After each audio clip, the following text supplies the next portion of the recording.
నమస్కారం. ఈరోజు మనం భగవద్గీత 2వ అధ్యాయం సాంఖ్యయోగం లోని 29వ శ్లోకాన్ని తెలుసుకుందాం. శ్లోకం: ఆశ్చర్యవత్ పశ్యతి కశ్చిదేనం ఆశ్చర్యవద్వదతి తథైవ చాన్యః ఆశ్చర్యవచ్చైనమన్య శృణోతి శ్రుత్వాప్యేనం వేద న చేవ కశ్చిత్. సులభ భావం. శ్రీకృష్ణుడు ఇలా అన్నాడు: కొంతమంది ఆత్మను ఆశ్చర్యంగా చూస్తారు, మరికొందరు ఆశ్చర్యంగా వివరిస్తారు, ఇంకొందరు ఆశ్చర్యంగా వింటారు. అయితే విన్న తర్వాత కూడా చాలా మందికి ఆత్మ యొక్క నిజస్వరూపం పూర్తిగా అర్థం కాదు. వివరణ: ఆత్మతత్వం చాలా గొప్పది, లోతైనది. దాన్ని తెలుసుకోవడం సాధారణ విషయం కాదు.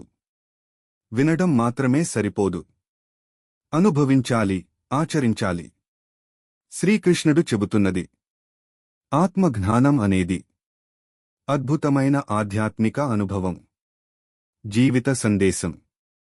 నిజమైన జ్ఞానం కేవలం వినడంలో కాదు, అది అనుభవంలో ఉంటుంది.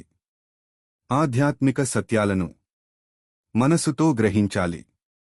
ఈ శ్లోకం మనకు చెబుతోంది: ఆత్మతత్వం ఒక ఆశ్చర్యం. దాన్ని తెలుసుకోవడం జీవితంలోని గొప్ప ప్రయాణం. ఇలాంటి గీతా శ్లోకాల సులభ భావం తెలుసుకోవాలంటే మా ఛానల్ను సబ్స్క్రైబ్ చేయండి. వీడియో నచ్చితే లైక్, షేర్ చేయండి. ధన్యవాదాలు.